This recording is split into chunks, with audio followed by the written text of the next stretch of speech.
श्रीमद् भागवत के 10वें स्कंध उत्तरार्ध में इसका बड़ा सुंदर वर्णन है। कथा आपको मालूम होगी।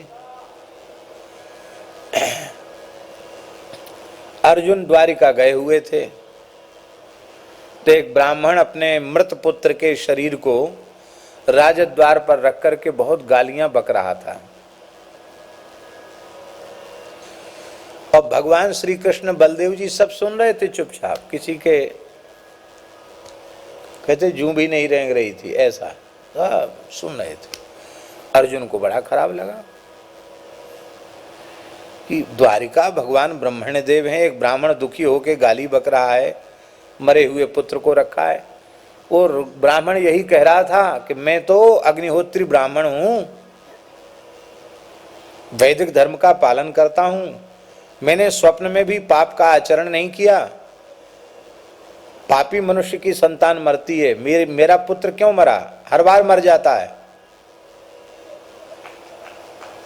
प्रत्येक बार मेरे पुत्र की मृत्यु हो जाती है। तो राजाओं के पाप से हमारा बेटा मर रहा है, तुम पापी हो, ऐसा कह रहा था वो ब्राह्मण। पाप तुम लोग करते हो, भोगते हमें। अर्जुन को अच्छा नहीं लगा। अर्जुन ने ब्राह्मण को प्रणाम किया, बोले भगवान आपको क्षमा स्वरूप हैं, आप क्रोध न करें, मैं अर्जुन हूं।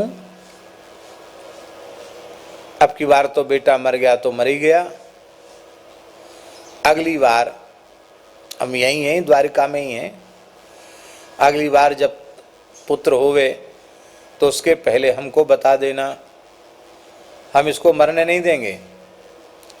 और कहीं चला भी जाएगा तो जहां तक हमारी गति है वहां तक हम वापस ले आएंगे इसको। ब्राह्मण चल चल अपना काम कर, बड़ा भारी वीर बनता है, डींग हाँकता है। अर्जुन को बोला ब्राह्मण, साक्षात भगवान वासुदेव द्वारकाधीश श्री कृष्ण नहीं बचा पाए, साक्षात भगवान संकर्षण दाऊजी नहीं बचा पाए, प्रद्युम्न अनिरुद्ध ने, तू क्या बचाएगा?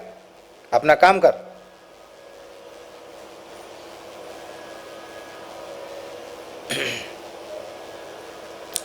तप बल विप्र सदा बरियारा, ये तपस्या की सामर्थ्य। ब्राह्मण वो अर्जुन ने कहा, ब्राह्मण देवता क्षमा करना, न तो मैं वासुदेव कृष्ण हूं, न मैं संकर्षण हूं, न मैं प्रद्युम्न अनिरुद्ध हूं, मैं पांडुनंदन कांति कुंती नंदन गांडीवधारी अर्जुन हूं। आप जैसे तपोधन ब्राह्मणों का सेवक हूं। मैं प्रतिज्ञा करता हूं, यदि तुम्हारे पुत्र को बचा नहीं पाया तो जीवित अग्नि में प्रवेश कर जाऊंगा। ब्राह्मण बोला ठीक है, देखा जाएगा। चला गया ब्राह्मण। अर्जुन तो वहीं धूना चिता के बैठ गए, बोले अब तो हम जाएंगे नहीं, ये तो प्रतिज्ञा कर लिया है, रहे वहां। ब्राह्मण ने कहा कि बस अब प्रसव का समय है, तुम तैयारी कर लो। अर्जुन ने कहा ठीक है। अर्जुन ने मंत्र का से मंत्रित किया और मंत्र से मंत्रित करके उस ब्राह्मण के पूरे घर को बाणों से ऐसा घेर दिया कि कोई भी दिव्य शक्ति भी उसके भीतर प्रवेश न कर सके। आश्चर्य। थोड़ी देर में ब्राह्मण गाली बकता हुआ फिर आया। अर्जुन को बुरा भला कहने लग गया, बोले हर बार तो कम से कम बेटा का मुंह तो देख लेते थे, थोड़ा रोता था, इस बार तो जन्म लेते ही देह के सहित ही अंतर्धान हो गया। बड़ा भारी डींग हाँकता था ना। ले, अरे जब वासुदेव संकर्षण प्रद्युम्न अनिरुद्ध नहीं बचा पाए तो तू क्या बचाएगा? अर्जुन बोले कोई बात नहीं, नाराज मत हो पंडित जी, चमत्कार तो हुआ है, घटना तो घट गई है, प्रयास करता हूं। जहां जहां अर्जुन की गति थी, यमलोक चले गए, यमराज से पूछा, बोले यहां नहीं आया, कि आपके मंत्रों से आमंत्रण था, कोई ले तो सकता ही नहीं था उसको। स्वर्ग में इंद्र से पूछा, वहां जहां जहां उनकी गति थी अर्जुन की, उन लोकों में जाकर अर्जुन ने पूछा, सबने इनकार कर दिया। अर्जुन बोले ठीक है, अब चिता सजाओ। तो ब्राह्मण के घर के ही पास गोमती के किनारे सूखी लकड़ी कंडा इकट्ठे किए, अग्नि को प्रज्वलित किया और गोमती में स्नान करके परिक्रमा करके चिता में बैठ नहीं चाहते थे, धधकती हुई आग में। भगवान खड़े खड़े तमाशा देख रहे थे। बोले मित्रवर क्या कर रहे हो? बोले क्या कर रहे हैं, प्रतिज्ञा पूरी कर रहे हो। तो हमसे तो पूछ लेते हो, आपसे क्या पूछें, आपके सामने घटना घट रही है, आप कुछ बोलते नहीं। ब्राह्मण का दुख हम नहीं देख सकते। भगवान ने कहा इसलिए तो हम नहीं बोल रहे थे। हम सारे संसार को यह दिखाना चाहते थे कि हम करुणा के समुद्र अवश्य हैं, पर हमारी करुणा कई बार ठंडी पड़ जाती है। संतों में, मेरे भक्तों में करुणा हमसे अधिक होती है, दया हमसे अधिक होती है। हम द्रवित नहीं हुए, पर तुम एक बार ब्राह्मण का दुख देखकर द्रवित हो गए, तुमने प्रतिज्ञा कर ली। तो अब प्रज्वलित अग्नि में प्रवेश करने की नौबत क्यों आई?